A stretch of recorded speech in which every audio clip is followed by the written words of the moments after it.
नमस्कार साथियों, स्वागत है आप सभी का अंकित इंस्पायर्स इंडिया पर। मैं हूं अंकित अवस्थी। आप हैं मेरे साथ में एक ऐसी खबर पर चर्चा करने के लिए जिससे पाकिस्तान को निश्चित ही बेचैनी होगी और बेचैनी की सुगबुगाहट शुरू हो चुकी है, क्योंकि यहां के आर्मी चीफ का ऐसा बयान जो कि संभवतया किसी सेना अध्यक्ष पर शोभा नहीं देता, वो हाल ही में सुर्खी बना है। आर्मी चीफ के दिए बयान पर भारत की प्रतिक्रिया, जिसमें भारत की तरफ से कहा गया है कि देखो, तुम जितना चाहे बयान दे दो, कुल मिलाकर तुम्हें पाकिस्तान ऑक्यूपाइड कश्मीर छोड़ना होगा। भारत का यह बयान पाकिस्तान के लिए क्यों आया, इसके पीछे की वजह है इनके सेना अध्यक्ष आसिम मुनीर। आसिम मुनीर ने हाल ही में पाकिस्तान में आयोजित एक विदेशियों के सम्मेलन को संबोधित करते हुए, यानी जो पाकिस्तानी बाहर जाकर बस गए उनको वापस बुलाया गया, उन्हें कमरे में बिठाकर सुनाया गया और सुना करके उन्हें याद दिलाया गया कि पाकिस्तान क्यों बना था। उन्हें याद दिलाया गया कि पाकिस्तान के बनने में धर्म का क्या योगदान है। उन्हें याद दिलाया गया कि पाकिस्तान भारत से अलग क्यों है और उन्हें याद दिलाया गया कि मुसलमान हिंदू से अलग क्यों हैं। सेना के अध्यक्ष का इस तरह से बयान आना, जिसमें उन्होंने हिंदुओं के खिलाफ जबरदस्त तरीके से यह जहर उगला हो कि ये हमसे हर मायने में अलग हैं, एक और खास तरफ इशारा करता है। आज हम उसी का विश्लेषण करने वाले हैं। इनके बयान को भी सुनेंगे और समझने का प्रयास करेंगे कि इनकी फ्रस्ट्रेशन की असल वजह क्या है। फिलहाल के लिए हेडलाइंस में कुल मिलाकर यही है कि आसिम मुनीर ने भारत के बारे में क्या कहा। आसिम मुनीर ने यूं क्यों कहा कि इनकी 13 लाख की फौज हमें डरा थोड़ी देगी, हमारा कुछ नहीं बिगाड़ सकते। तमाम बातें आज के सेशन में आसिम मुनीर के बातों को ही समझते हुए आपके साथ डिस्कस करने जा रहे हैं। लेकिन भारत का बयान उन सबसे ऊपर, रणधीर जायसवाल जी के द्वारा यह कहना कि सुनो, तुम्हारी बातें अपनी जगह ठीक हो सकती हैं, हमको तुम्हारे यहां से जो पाकिस्तान ऑक्यूपाइड कश्मीर है वो चाहिए। भारत का बयान है, आसान भाषा में है, सुना दिया मैंने बोल करके। फिलहाल के लिए कश्मीर का एक हिस्सा पाकिस्तान के कब्जे में है और हम उसे वापस चाहते हैं। आसिम मुनीर क्यों मायने रखते हैं, उनका बयान पर हम इतनी प्रतिक्रिया क्यों दे रहे हैं? क्योंकि पाकिस्तान की सरकार का अकेले नहीं चलती है, बिना सेना के सहयोग से पाकिस्तान की सरकार नहीं चलती है। ऐसे में सेना अध्यक्ष का बयान पूरी दुनिया के लिए पाकिस्तान के पैगाम की तरह देखा जाता है। इसी वजह से पाकिस्तान में दिए इस बयान को बहुत वैल्यू दी जा रही है। आइए तो पहले इस बयान की ही समीक्षा कर लेते हैं। पहले इस कंटेक्स्ट को देख लीजिए, तस्वीर को देख लीजिए। यह व्यक्ति आसिम मुनीर है, यहां की सेना का अध्यक्ष। सामने जो लोग बैठे हुए हैं ये पाकिस्तानी हैं जो दुनिया भर में जाकर रहने लगे। हो सकता है उनमें से कुछ पाकिस्तान की नागरिकता छोड़ दिए हों। अब ये जो ये उंगली कर रहा है, असल में ये 2 नेशंस की बात कर रहा है। हो सकता है ये स्टेटमेंट आपको सुनाई ना दे रहा हो।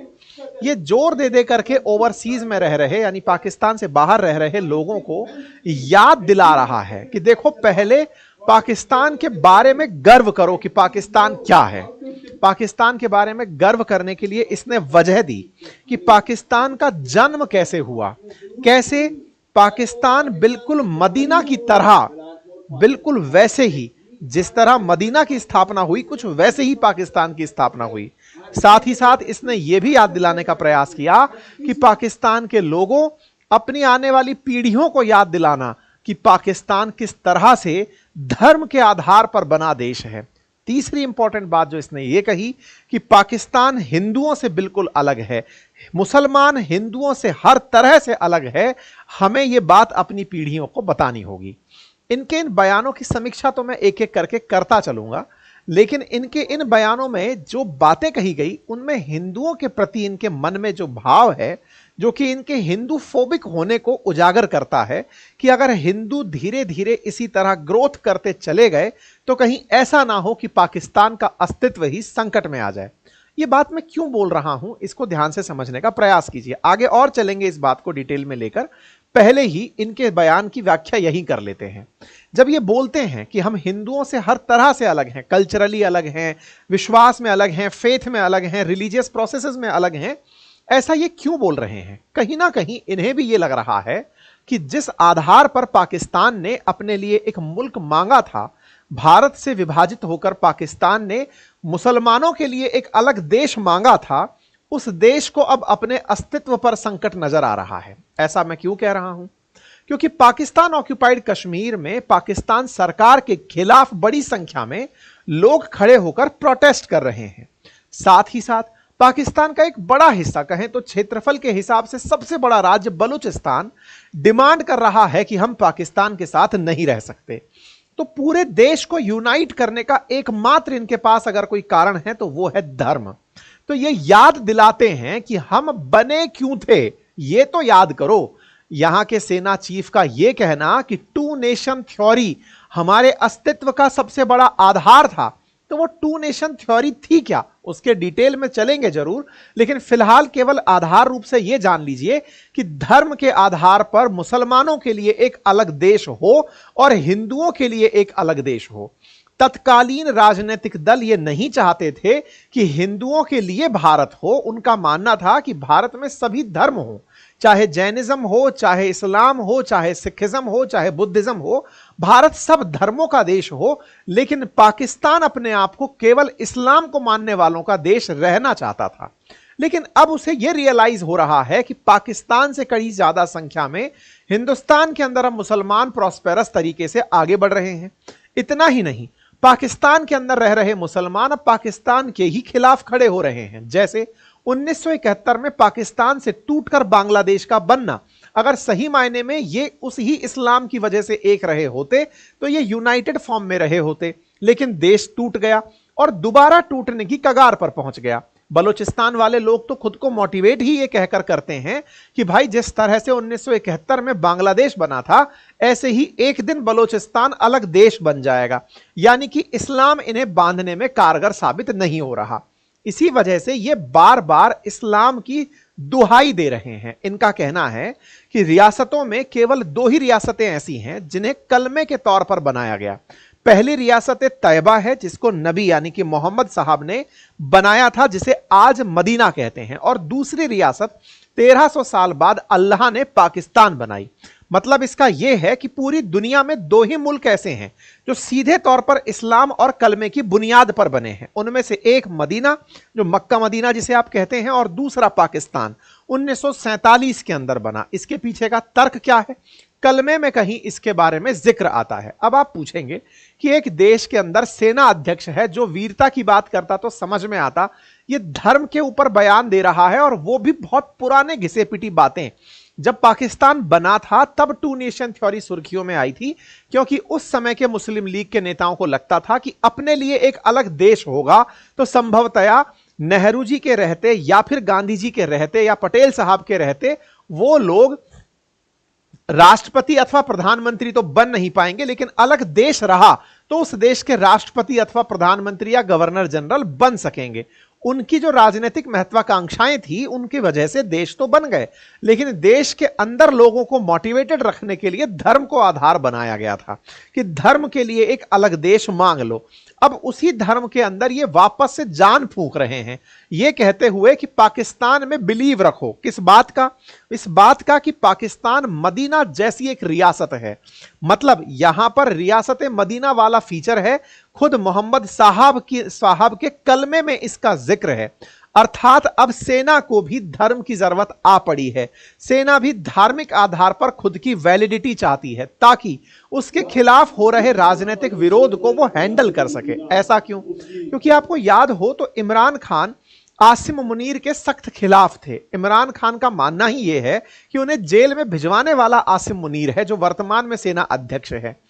पाकिस्तान के अंदर जब इमरान हुआ करते थे तब सबको यही कहते थे कि जिस तरह गरीबी के हालात में कभी मदीना आज इतने प्रॉस्पेरस स्टेट तक पहुंच गया क्योंकि पैगंबर साहब ने उसे बनाया था, ऐसे ही पाकिस्तान को भी पैगंबर साहब ने बनाया है, और यह भी एक दिन बहुत प्रॉस्पेरस होगा, गरीबी के दिन खत्म होंगे और हम आगे बढ़ेंगे। तो आज आसिम मुनीर इमरान खान के समर्थन वाले बयान देते हुए ओवरसीज लोगों के सामने दिखाई दिए। इसकी और भी बहुत सी वजह हो सकती हैं, क्योंकि अमेरिका आसिम मुनीर को लेकर इस समय बड़ा तल्ख है। उसे लगता है कि आसिम मुनीर को ही हटा दिया जाना चाहिए, तभी इमरान वापस आएंगे। लेकिन इमरान जैसे बयान देकर वो अपनी सॉफ्ट छवि पेश कर रहे हैं, या फिर यह कहिए कि धर्म के लिए एक कट्टर छवि पेश कर रहे हैं, ताकि लोगों को वो भी एक ऑल्टरनेटिव टू दी गवर्नमेंट नजर आए। कुल मिलाकर इतनी सी बात शुरुआत में दिखाई देती है।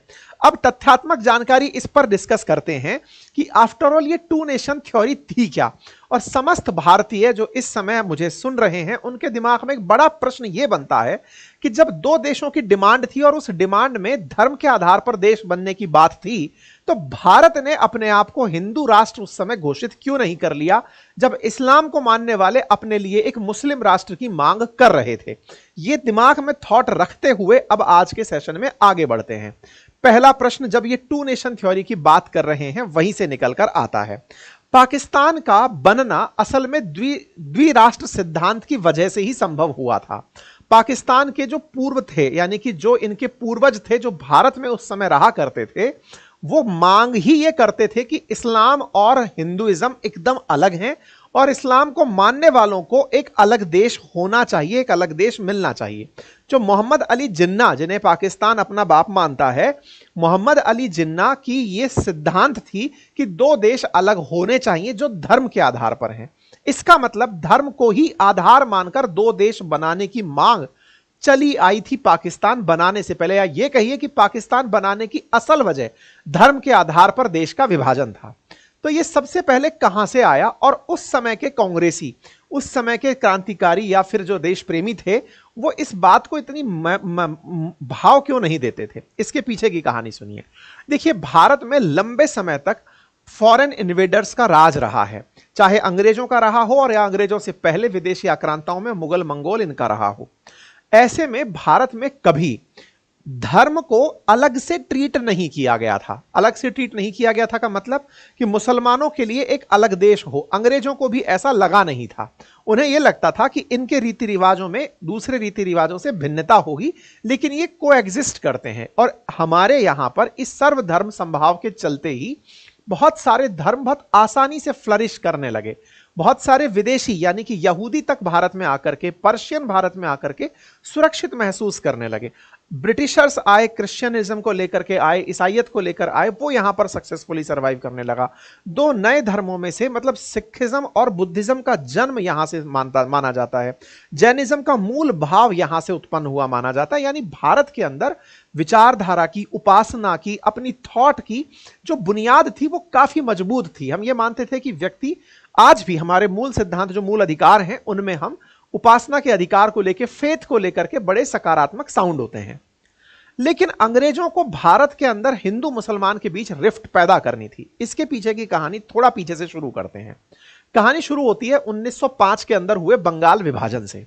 असल मायने में बंगाल का विभाजन करना ब्रिटिशर्स की एक बड़ी नीति थी, जिसको उस समय के कर्जन नाम से एक गवर्नर हुआ करते थे, उन्होंने थॉटफुली प्लान किया था कि इतने बड़े बंगाल पर राज करना संभव नहीं हो पा रहा, तो इनको दो भागों में बांट देते हैं। अगर आपको क्लास को दो भागों में बांटना हो तो आप किस चीज को आधार बनाएंगे?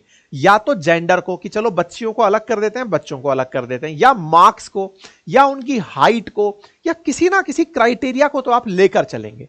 अंग्रेजों ने क्राइटेरिया धर्म का लिया और बंगाल का विभाजन कर दिया। हालांकि उस समय का बंगाल इस विभाजन के लिए तैयार नहीं था। क्यों?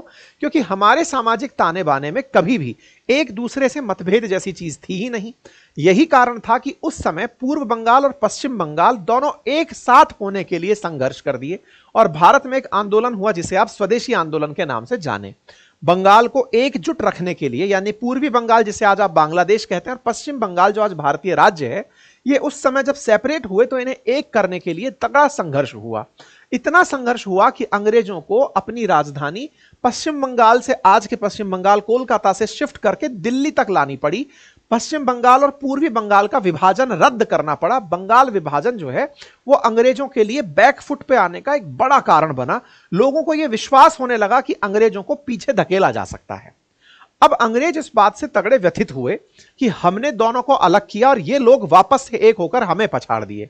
उनको यह समझ में आ गया कि अब किसी को अगर भड़काया जाए तो वो व्यक्ति होगा जो संख्या में अपने आप को माइनॉरिटी में फील करेगा, क्योंकि माइनॉरिटी में जो है उसके अंदर एक भय का भाव पैदा करना बहुत आसान होता है, क्योंकि बहुसंख्यक आपको बहुत आसानी से दिखने लगते हैं।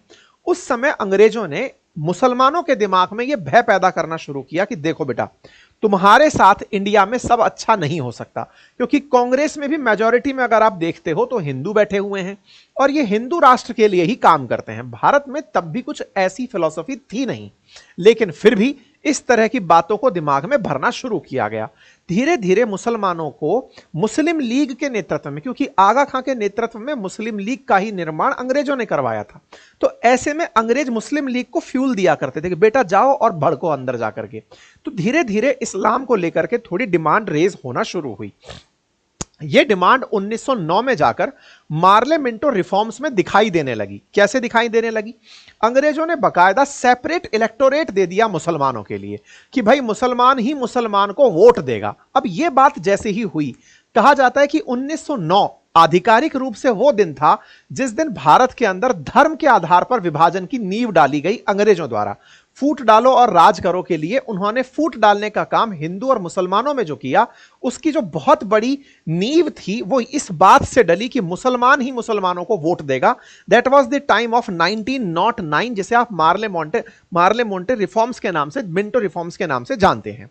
इस सेपरेट इलेक्टोरेट के खिलाफ भारत में खूब प्रोटेस्ट भी हुए कि भाई आप इस तरह से हमारे सामाजिक ताने बाने को मत तोड़ो। लेकिन अंग्रेजों को समझ में आ गया कि कोई तो इससे खुश हुआ है, और वो था मुसलमान, कि वाह हम ही अपने के लिए बात चुनेंगे, अंग्रेजों के पास भेजेंगे।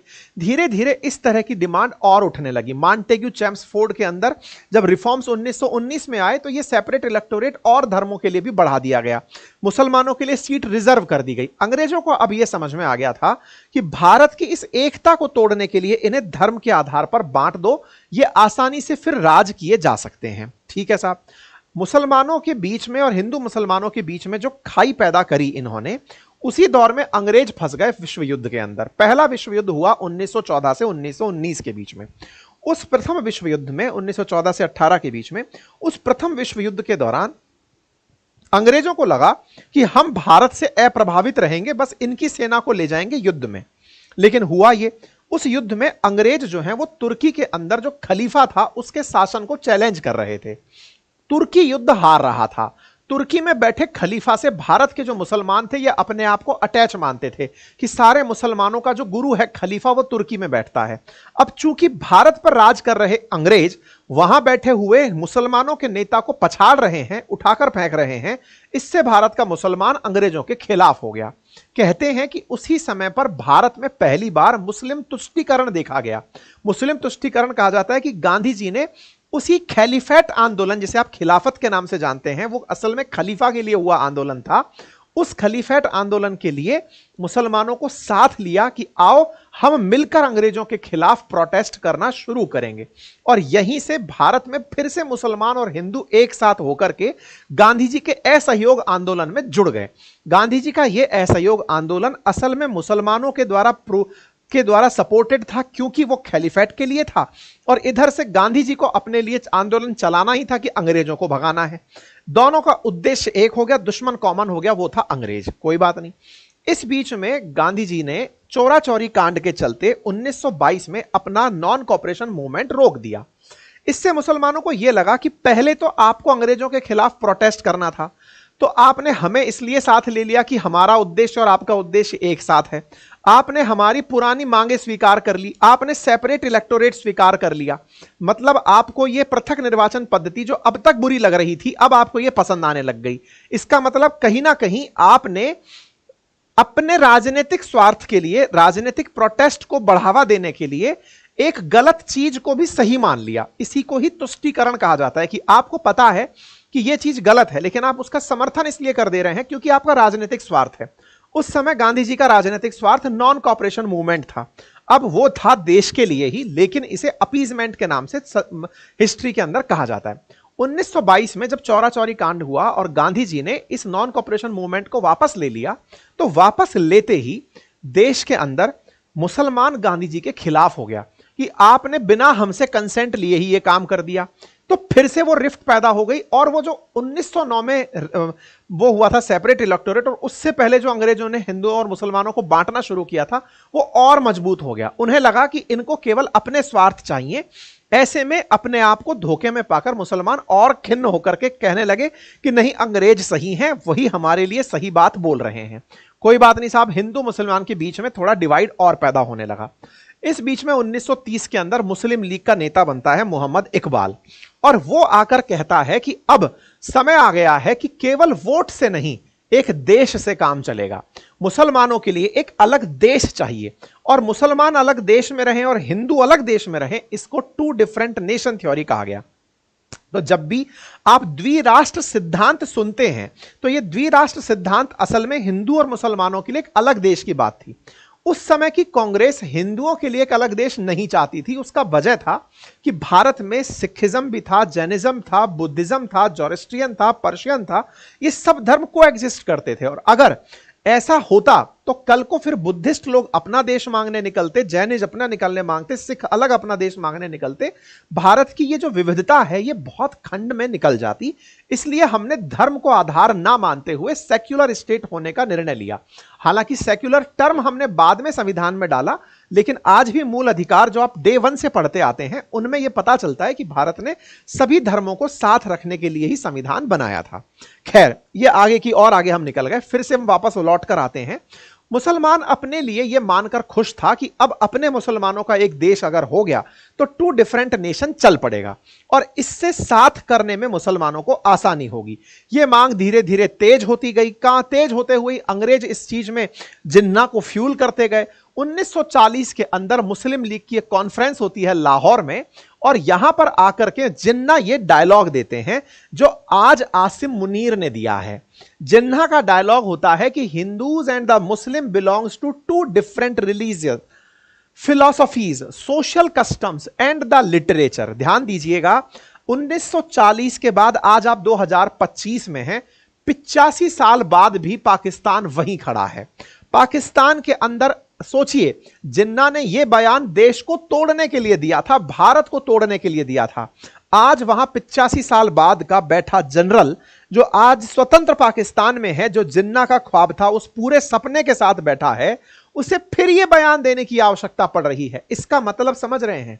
इसका मतलब है कि रिवाइज कराया जा रहा है नोट्स जनता को कि सुनो, हमारा निर्माण क्यों हुआ था, क्योंकि हम अलग हैं, फिलॉसफीज में अलग हैं, सोशल कस्टम्स में अलग हैं, रिलीजन में अलग हैं, लिटरेचर में अलग हैं, सब तरह से अलग हैं।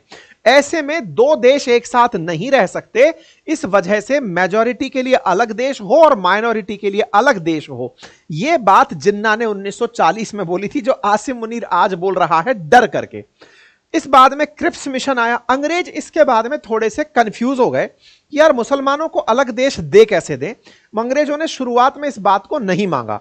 माउंटबेटन 1947 में जाकर के, मतलब शुरुआत 1946 तक तो यह रही कि कोई तैयार ही नहीं था अंग्रेज कि इनको अलग देश दे दिया जाए। हां, यह जरूर था कि शासन एक सिद्धांत के रूप में चलेगा, साथ में इनके लिए एक ऑटोनॉमस रीजन दे दिया जाएगा कि मुसलमान अपना राज यहां करते रहें, देश अलग ना बनाए जाए। बाकायदा इसके विरोध में 1946 में 16 अगस्त के दिन डायरेक्ट एक्शन डे मनाया गया मुसलमानों द्वारा, जिसमें उनको एक अलग देश की डिमांड थी कि नहीं साहब, हमें तो अपने लिए एक अलग देश चाहिए। भारत में भयंकर सांप्रदायिक दंगे हुए, मुसलमान अपने आप को अलग प्रूव करने के लिए निकल पड़ा और अपने देश की डिमांड करने निकला। 1947 के अंदर माउंटबेटन ने फिर 3 जून के दिन यह डिसाइड किया कि चलो भाई अब अलग करो, इन दोनों को अलग अलग देश बनाओ, और भारत और पाकिस्तान का विभाजन हो गया। उस भारत पाकिस्तान के विभाजन में ये जो टू नेशन थ्योरी है, ये धर्म से उपजी थ्योरी है। धर्म के आधार पर दो देश होने चाहिए, ये व्यक्ति आज भी वही लाइन बोल रहा है। तो हमारे लिए ये बात आज बोल रहा है, ये नई नहीं है। भारत की मीडिया में इसको बार बार दिखाया जा रहा है कि इसने हिंदुओं के खिलाफ जहर उगला है। 85 साल बाद पहले का जहर है, उसने इस बोतल को फिर से सूंघ लिया है, उसको बोल रहा है। अब तो हमें यह तलाशने की आवश्यकता है कि इसकी अब जरूरत क्या पड़ी कि इसको ये दोबारा जहर उगलना पड़ा। इसकी इनसिक्योरिटीज क्या हैं? इसकी इनसिक्योरिटी ये है कि ये समझने निकल पड़ा है कि आज बड़ी संख्या में मुसलमान भारत में भी है। पाकिस्तान के अंदर रह रहा मुसलमान भी भारत जाना चाह रहा है। बलूचिस्तान टूटकर अलग होना चाह रहा है। तो इसने धर्म के आधार पर पहले पाकिस्तान को कलमे से जोड़ दिया और उसके बाद याद दिलाया कि हम केवल नेशन फॉर पाकिस्तान जो है वो इस्लाम के लिए है।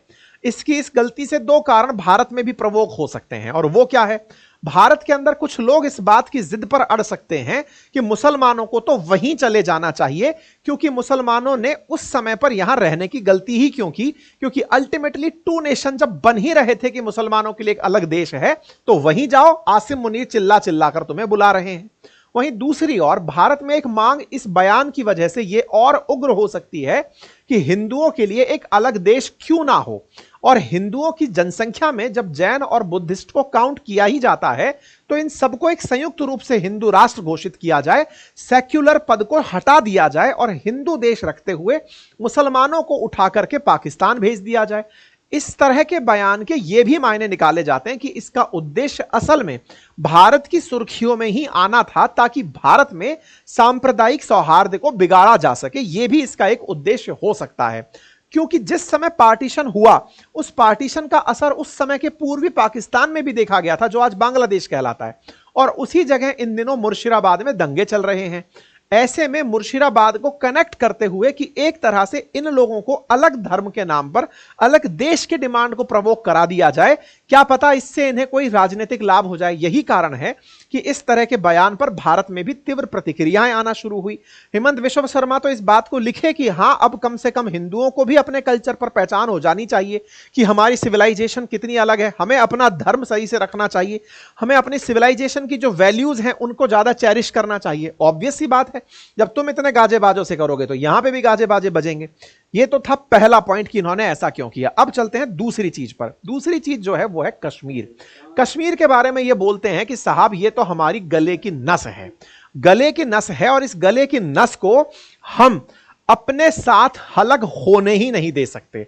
कश्मीर में जो रह रहे कश्मीरी हैं उनके वीरतापूर्ण संघर्ष को अकेला नहीं छोड़ सकते, और बकायदा पाकिस्तान के लोग दिल में गाजा के मुसलमानों के साथ जैसे भावना रखते हैं ऐसे कश्मीरियों के साथ रखते हैं। बिल्कुल सही है। तुम्हारे कब्जे का जो कश्मीर है वो तो आए दिन तुमसे संभल नहीं रहा है। वहां तो आजादी के प्रोटेस्ट चल रहे हैं, लोग सड़कों पर उतर के तुमसे दूर होना चाहते हैं, भारत आना चाहते हैं। ये तस्वीरें कोई एआई से बनाई नहीं गई हैं, ये पुरानी समय की तस्वीरें हैं, सामने आपके हैं।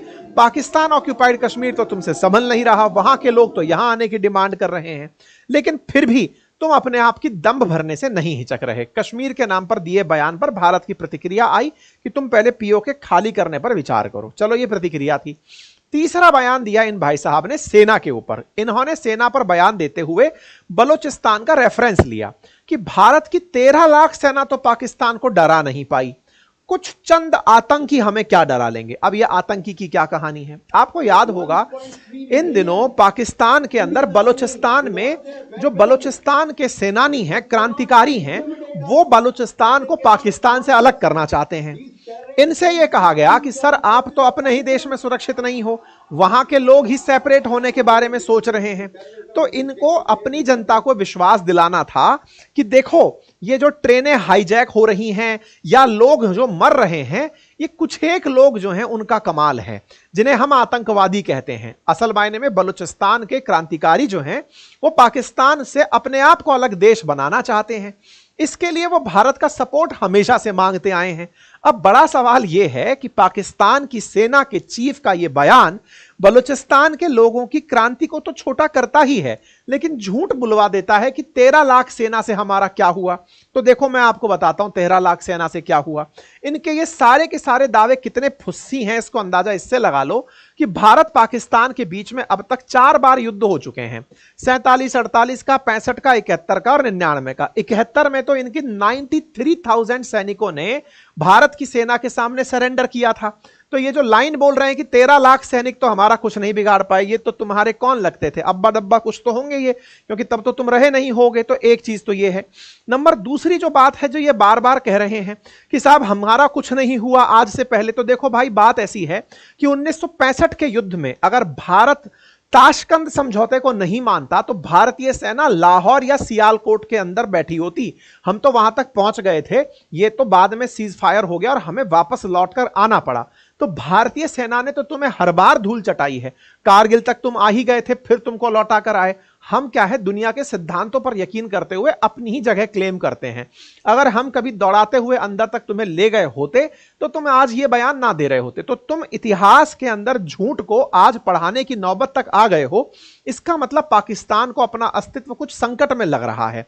खैर, इस बात पर हम कुछ बोलते, उससे ज्यादा तो बलोच के लोगों ने इनको ग्रिल कर दिया और वो बाकायदा तस्वीर लगाकर कहने लगे कि वो दिन दूर नहीं है जब पाकिस्तानी सेना बलूचिस्तान के अंदर भी सरेंडर करती हुई दिखाई देगी। तो बलोच लोगों ने इन्हें भारत की तरफ से पूरा की पूरा कमेंट्री भेजकर दे दिया है कि तुम तो चुप रहो यार, इतना झूठ बोलोगे कैसे चलेगा, सब तो इतिहास बता ही रहा है, चलो कुछ भी नहीं था तो तुमसे फिर बांग्लादेश अलग कैसे हो गया, इतना सा जवाब दे दो, बाकी सब छोड़ दो।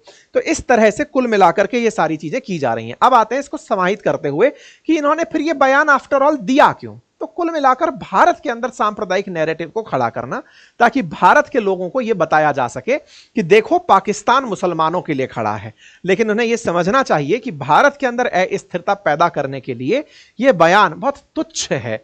भारत इस तरह के बयानों को तो केवल सोशल मीडिया से ही खत्म कर देता है। खैर, फिलहाल के लिए इतना ही। जानकारी पसंद आई हो तो साथियों से अवश्य साझा करें। चैनल पर नए हैं तो सब्सक्राइब कर लें। आज मेरा जन्मदिन है और आप लोगों ने पूरी तरह से कमेंट बॉक्स पर बहुत सारी शुभकामनाएं मुझे प्रेषित करके दी हुई हैं। अगेन आपको हृदय की असीम गहराइयों से बहुत बहुत धन्यवाद। अपना प्यार और स्नेह यूं ही बनाए रखें। आपका हर एक मैसेज, आपका हर एक संदेश जो मुझ तक आप लोग चाहे इस लाइव कमेंट से भेजते हैं या सेशन पूरा होने के बाद भेजते हैं, वो मेरी ताकत बनता है और वो मुझे काम करने की ऊर्जा देता है। आप अपना स्नेह यूं ही बनाए रखें। और जिन्होंने अब तक सब्सक्राइब नहीं किया है वो बर्थडे विशेष के नाम पर चैनल को सब्सक्राइब कर जाइए, ताकि मुझे लगे कि हाँ, ये एक संयुक्त परिवार है और लंबे दम तक साथ रहने वाला है। आपकी शुभकामनाएं मेरे बहुत काम आती हैं, तो कृपया उनमें कोई कमी ना छोड़ें और भरपूर अपने परिवारजनों से मुझे आशीर्वाद दिलवाएं, ताकि मैं आप सबकी यूं ही सेवा करता रहूं। इसी के साथ साथ मैंने अपनी तरफ से अपनी पाठशाला और बातें बाजार की एप्लीकेशंस पर जितने भी कोर्सेज हैं उनमें आज के दिन फ्लैट 50% ऑफ दिया हुआ है, क्योंकि आप में से बहुत सारे साथी हमारे कोर्सेज की इंतजार में थे। ऐसे में आज के दिन आप कूपन कोड केवल बर्थडे यूज करें और इसको यूज करके आप अपनी पाठशाला के सभी कोर्सेज और बातें बाजार की के म्यूचुअल फंड्स के लिए या फिर स्टॉक मार्केट के जो कोर्सेज हैं, जिसमें आप बहुत बेसिक से स्टॉक मार्केट का अध्ययन, म्यूचुअल फंड्स का अध्ययन कर सकते हैं, आप उन्हें आज ही इस कूपन कोड के माध्यम से एक्सेस कर सकते हैं। लिंक कमेंट बॉक्स में है। अपना प्यार यूं ही बनाए रखें। बहुत बहुत धन्यवाद।